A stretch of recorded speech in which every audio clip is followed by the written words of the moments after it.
ఇవి చేసిన పాత్రికేయ మిత్రులందరికీ నమస్కారాలండి. హెచ్ఆర్ పిక్చర్స్ వీరధీర శూర, ఇది తెలుగు మనకి ప్రసాద్ గారు తీసుకున్నారు. అద్భుతం, ఆయన చెయ్యే గోల్డెన్ హ్యాండ్ అది. సో విక్రమ్ గారి గురించి చెప్పాలంటే, మాకు తాడేపల్లిగూడెంలో ఒక స్కూల్ ఉండేది, అక్కడే చదువుకున్నాం మేము 10th వరకు. John Kennedy Memorial School. అక్కడ ఉన్న ఒక టీచరు, ఇంగ్లీష్ టీచరు, కెనడీ అనే వారి పేరు ఉంది, ఒకసారి అడిగి కనుక్కో అన్నారు. Sir original name Kennedy. అంటే ఆ డెడికేషను, ఆ ఇన్స్పిరేషను, ఆ మోటివేషను, ఆయన ఇదే మన ఎర్రగడ్డ దగ్గర థియేటర్లో శ్రీహరి గారు నేను అపరిచితుడు సినిమా 3 సార్లు చూసామండి. 3 సార్లు గోకుల్ థియేటర్. ఆయన ఏంటంటే ఒళ్ళంతా ఏమంటారు చూసారా, యాక్సిడెంట్ లాగా. మొన్న కపిల్ శర్మ ఇంటర్వ్యూలో జాకీ చాన్ గారు ఒక షోకి వచ్చారు. ఆయన ఆ షోలో చూపిస్తే మొత్తం ఇవన్నీ లైఫ్ రిస్క్ చేసి నేను చేసిన స్టంట్స్కే నాకు world wide famous Jackie Chan అంటే. అలాగే మా విక్రమ్ గారు అటు యాక్షన్ కానీ, అటు లవర్ బాయ్గా కానీ, ఇటు ఫ్యామిలీ సెంటిమెంట్గా కానీ ఏదైనా 100కి కాదు 1000% పండించే ఏకైక నటుడు, డిక్షనరీ ఆఫ్ యాక్టింగ్ విక్రమ్ గారు. ఇంతమంది ఇప్పుడు ఇక్కడ ఉన్న సురాజ్ వచ్చి తను 2 కంట్రీస్ సినిమాకి తనకి నేషనల్ అవార్డు వచ్చింది. ఒక పక్కన already national award, 7 Filmfare awards, south Indian awards చాలా ఉన్నాయి.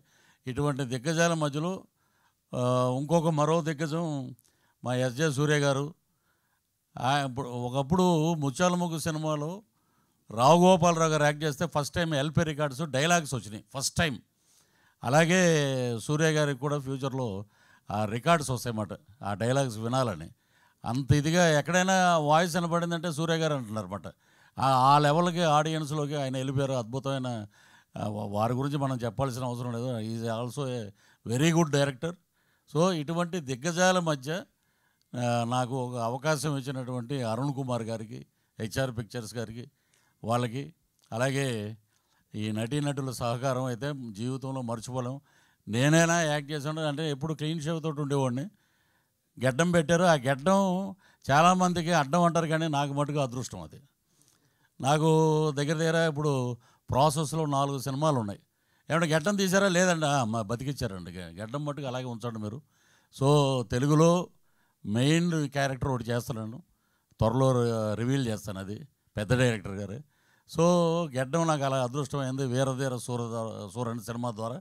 సో డెడికేషన్ ఎలా ఉంటుందంటే, విక్రమ్ గారు మేకప్ అయ్యి వచ్చి ఒకసారి అందరినీ పిలిపించి ఆ సీన్ నేరేషన్ అయిపోయాక సరదాగా నవ్వుతూ మాట్లాడి ఇక మొదలు పెట్టాక సాయంత్రం 7 గంటల నుంచి ఉదయం 6 వరకు అలా కంటిన్యూగా జరుగుతూనే ఉంటుంది. ఒకరోజు ఆయనే అన్నారు, పాలోడు కూడా వచ్చేసాడు పల్లెటూరులో, త్వరగా ప్యాకప్ చెప్పండి అని. అంత డెడికేటెడ్ హీరో గారు. అక్కడే కూర్చునేవారు అన్నమాట, చెట్టు కింద క్యారవాన్ దగ్గరికి వెళ్ళటం. ఏమి లేదు, వన్స్ ఒకసారి వచ్చారంటే మళ్ళీ భోజనానికి వెళ్ళటం, మళ్ళీ వచ్చి అక్కడ కూర్చోవటం. సో అంత డెడికేటెడ్. వీళ్ళ దగ్గర నేర్చుకోవటం, నిజంగా యాక్ట్ చేయటం వల్ల మాకు చాలా విషయాలు బోధపడినాయి. సో అలాగే తుషారా మ్యామ్, హీరోయిన్ అంటే ఎక్కువ గ్లామరస్ ఇవే ఎక్కువ ఫోకస్ ఉంటుంది, కానీ పెర్ఫార్మెన్స్ హీరోయిన్ ఆమె. ఆవిడ చేసిన సినిమాలన్నీ చూస్తే నిజంగా ఒక సపరేట్ ఫాలోయింగ్ ఉంది లేడీస్లో ఆమెకి. అలాంటి పెర్ఫార్మెన్స్ క్యారెక్టర్ని అద్భుతంగా, ఇప్పుడు మీరు చూడండి ఈ సినిమాలో ఆల్మోస్ట్ ఆ విలేజ్ ప్యాటర్న్లోనే ఉంటుంది ఆమె. కానీ విడిగా ఆమెను చూస్తే రజనీకాంత్ గారే ఇచ్చారు కాంప్లిమెంట్ ఆమెకి ఆడియో ఫంక్షన్లో. అద్భుతంగా మనకి ఉన్నటువంటి బ్రహ్మాండమైన హీరోయిన్స్లో నేను అనుకోవటం ఏంటంటే, she is another Soundarya for Tamil and Telugu industry. Not only in బైలాంగ్వేజ్, ఈ రెండే కాదు, ఆల్ ఓవర్ ఇండియా స్కోరింగ్ మాట. అంటే నాకు తెలిసిన ఇప్పుడు సావిత్రి గారితో మనం అంత ఓల్డ్లో పోల్చారేంటని అంటారు మళ్ళీ. కాదు, ఆవిడ సౌందర్య గారిలాగా అద్భుతమైన క్యారెక్టర్స్ చేస్తూ ఆమెకంటూ ఒక ఇమేజ్ సంపాదించుకున్నది ఆమె.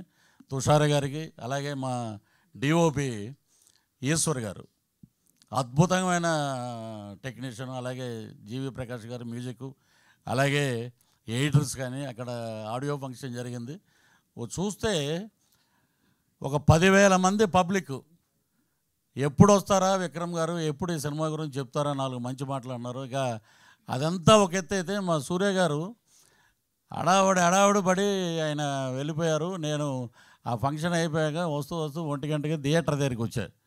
లోపల ఆయన డబ్బింగ్ చెప్తున్నారు. అక్కడ ఏడి ఒక ఆయన ఏమన్నాడంటే, సార్ ఆయన డిస్టర్బ్ చేయొద్దండి, మూడ్లో ఉన్నారు, మీకు తెలుగు డబ్బింగ్లో 2 లైన్లు యాడ్ చేసాం, అది మార్నింగ్ వచ్చి మీరు చెప్పి మీరు వెళ్ళిపోండి ఎయిర్పోర్ట్కి అని చెప్పారు. అంత డెడికేషన్ అన్నమాట. వీళ్ళందరినీ చూస్తే మనం ఏం నథింగ్ అండి, మనం వాళ్ళ దగ్గర చూసి నేర్చుకుంటే ఫాలో అవటమే. సో ఇలాంటి అద్భుతమైన సినిమాని మా ప్రసాద్ గారు తీసుకోవటం నిజంగా golden hand, lucky hand, diamond hand అని చెప్పాలి. సో ఇది సూపర్ డూపర్ హిట్ అవుతుంది. అలాగే మా సూర్య గారు పర్సంటేజ్ ఏదో ఉందంటే అది కూడా త్వరగా మా ప్రసాద్ గారే ఇవ్వాలి ఆయనకి ఈ సినిమా చూసి. అన్ని సినిమాల్లో ఒక ఎత్తు. ఇప్పుడు విక్రమ్ గారు అంటే రకరకాల షేడ్స్, ఒక్కో సినిమాలో ఒక్కోలా చేస్తుంటారు. సూర్య గారు ఈ సినిమాలో టీజర్లో చూశారు మీరు, అరుపులు ఏంట్రా అనేది తర్వాత ఇంకో రకంగా ఉంటుంది, అలాగా ఆయన్ని ఆ డైరెక్టర్ గారు అలాగ మలుచుకున్నారు. సో అద్భుతమైన కలయికతోటి వస్తున్న సినిమా మార్చి 27వ తారీఖున ప్రపంచవ్యాప్తంగా రిలీజ్ అవుతుంది. అద్భుతమైన విజయం సాధించాలి, మా టీం అందరికీ మంచి పేరు రావాలి. అలాగే ప్రొడ్యూసర్స్కి, హెచ్ఆర్ పిక్చర్స్కి, మా ప్రసాద్ గారికి డబ్బులు రావాలనే పుష్కలంగా ఆ భగవంతుని, ఆ లక్ష్మీనరసింహస్వామిని మనస్ఫూర్తిగా ప్రార్థిస్తూ థ్యాంక్ యూ వెరీ మచ్.